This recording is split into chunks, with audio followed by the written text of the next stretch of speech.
All righty. Let's press a few buttons here and there, this and that, and see what we got going on. We're going to start a video. And I think we're rolling. Hold on. Yeah, I think we're rolling. Yes, we are rolling. So welcome. This is G. We're going to do a chart, and we're going to look at the new moon for May. This is a Taurus new moon. And if you know anything about new moons, you know that we use the energy of the new moon. The ancient teachings are that new moons are the most powerful time for manifesting. These are the magic moments for setting intentions. These are the hours of power, right? So other than that, you have to know what the energy supports. You follow? And we know that by seeing where we're having the new moon, like what sign it's going to be in. Okay. And so I'm going to put the chart up here or over here, I think, over here. I'll put the chart up, I'll mark it up so you guys will be able to see it. And we'll talk about the basic energies. Okay. We'll talk about the basic energies. And hopefully, as you're watching this, you have your chart in your hand. Because as I'm talking, everybody under the comments all the time, people are like, well, how does this work for me in my chart? And you just listen to the first of all, the sign that I'm talking about. So in this video, we're going to be talking about Taurus energy. Let me clarify something here. Everybody, every breathing, living thing has Taurus energy in their life. Okay. And you may not associate with it. You may not relate to it because you're like, but my birthday says I'm Gemini, or I'm Pisces, or I'm Sagittarius, or I'm Virgo, or I'm Scorpio. So you're thinking, where the hell does Taurus come into that? That doesn't make sense, G. Trust me, it does make sense. Astrology is very complex. It is not for simple-minded people. And that doesn't mean to be mean. It just means it requires that you invest your time. Okay. And not everybody has the inclination. And that's the thing. You have to have not only the time, but you have to have the inclination. You have to be like, ooh, I want to try this. I want to take a look. I'm thirsty for knowledge. I want to learn. And this is a great tool for that. It's a great tool for self-knowledge, for self-awareness, for just really digging deep into who the hell am I, and really what is my potentials? What is my realistic potentials, right? And it helped me to especially see, my struggles, the things I had a very difficult time with, my hurts, my wounds, mental, physical, emotional, and to dig through some of that deep, yucky stuff. It helps with that too. It goes deep. Astrology is very personal and can dip into the soul's energy. All right. So with that said, we are all 360 degrees. We are all 12 signs. Whether you have your chart and you're looking at it and you're like, but gee, I'm not all 12 signs because I don't have any planets. I don't have any planets in Aries, G. So I'm not Aries. I don't have any planets in Virgo. I'm not Virgo. I don't have any planets in Capricorn. It doesn't matter. You're 360 degrees. There's 30 degrees to every sign. 12 times 30 is 360. You are 360 degrees. The complete you is 360. That makes sense, doesn't it? Like when you look at a whole pie, right? I know when you've ever been in the store and you see where they sell like half a pie, I'm like, who the hell buys that? Half a pie? I want the whole damn pie. All right. So let's I know people who live alone, people who are like, okay, but I have to buy half a pie to control my urges or I'll eat the whole damn thing at once. I get it. I'm just trying to have some fun here.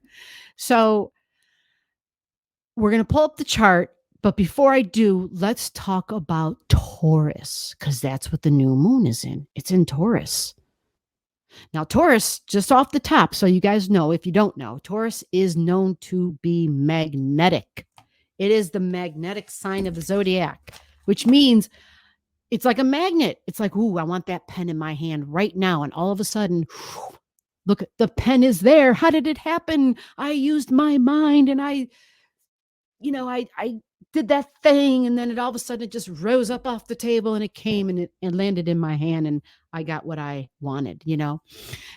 It's kind of sort of like that, but not exactly, right? There's a little bit of hocus pocus and magic in there. But think about how that would look in a realistic way. If it's magnetic, that means if Taurus knows what it wants, it has the ability to truly make it happen because it is a sign where things automatically come to it. It's a receptive sign. It's receptive. It is how I receive. Venus rules the sign, so it normally wants things that look good, that taste good, that feel good, that are good. It is food. Venus has a sweet tooth, but it's clothing, it's makeup, it's beauty. It's how can I make this more beautiful? It's a super creative sign, especially in that magnetic department. It has a desire. I desire this. I desire that. Many people will use the word love and they interchange it with desire. I love this. I love that. And it's like, do you really love it? Or is that, I desire this, I desire that, right? When I'm thinking, ooh, yeah. And then that's a whole different conversation. What is love? Everybody has a different definition. So, desire and love, my values. So, this can be my material, tangible, like my money in the bank. Like, where's the money? Where's the coins? Bring me the money. Bring me the coins. Bring it all. Bring me all the good stuff, right? We have a lady who comes on to the Starry Night Live and she is a riot and she's like, bring me the money. She is a riot. Woman is a workhorse. She is just, this isn't a person who's like, bring me the money and who's like, I'm not willing to work for it. No, this is someone who's willing to work for it, who's like, come on, man, let's do this. This is a person who's got such an unbelievable thirst and drive for life in general. It's like powerful. And she's just in the chat and you can feel it. So lots of strong desire energy. And so this may include, like the bank account and business and money and finances. And we think of accounting, and the books and, cooking the books and all that kind of stuff, right? So a new moon in Taurus on the 19th, but this new moon, what makes this new moon really interesting is that Jupiter will have entered Taurus already. Yeah, so this is a new moon in Taurus that has Jupiter in Taurus. So I'm like, do it again, G. Like, I need the sound, man. Like the Nirvana sound. Like, holy shit. Like, what's this gonna mean? Because Jupiter adds to things. Now let's back up a little bit. It doesn't have to just be like the money in the bank, but think of Venus as sensual, the sensual side of life, right?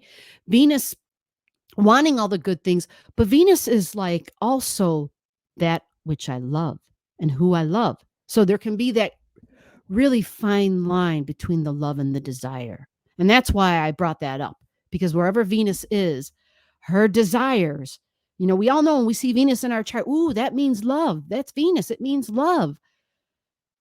But some of us, we have to be careful, especially if we don't have a strong sense of self-love developed. We have to be careful because many times we'll take shortcuts and we'll accept people that truly aren't very loving to us and who truly don't love us, right?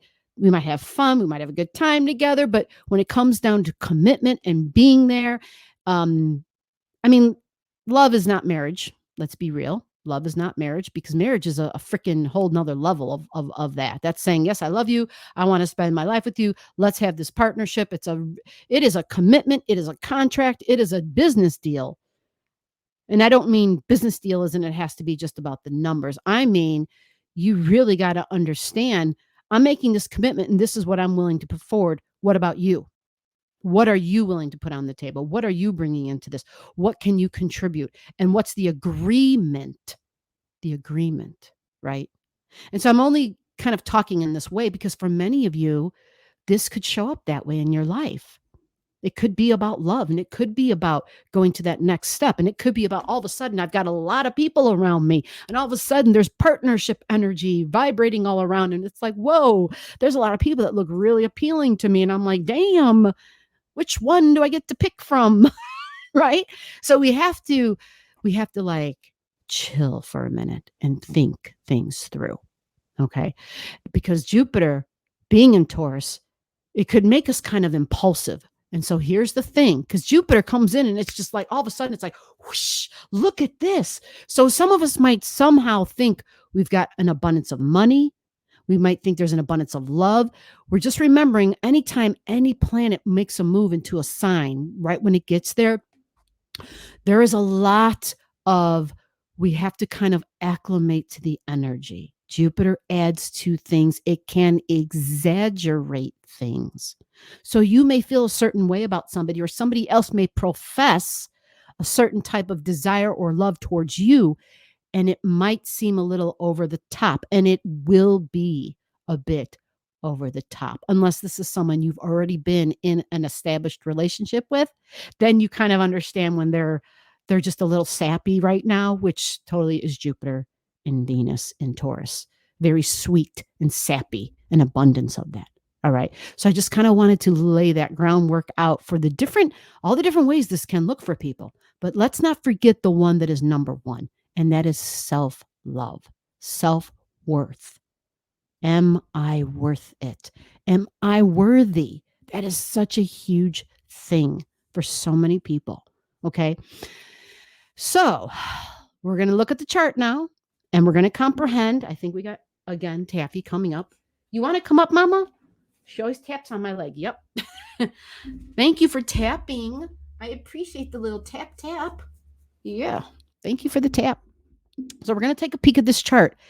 And we're going to take a look, and we're going to see Jupiter, and we're going to see all this stuff. So remember, the new moon's manifesting, understanding hours of power, the 8 hour before the new moon begins, that 8 hour time period, that window is the potent time. So you figure out how that works in your life and your schedule, and you use the Taurus keywords that I just spent the entire first 10 minutes of this video talking about in depth.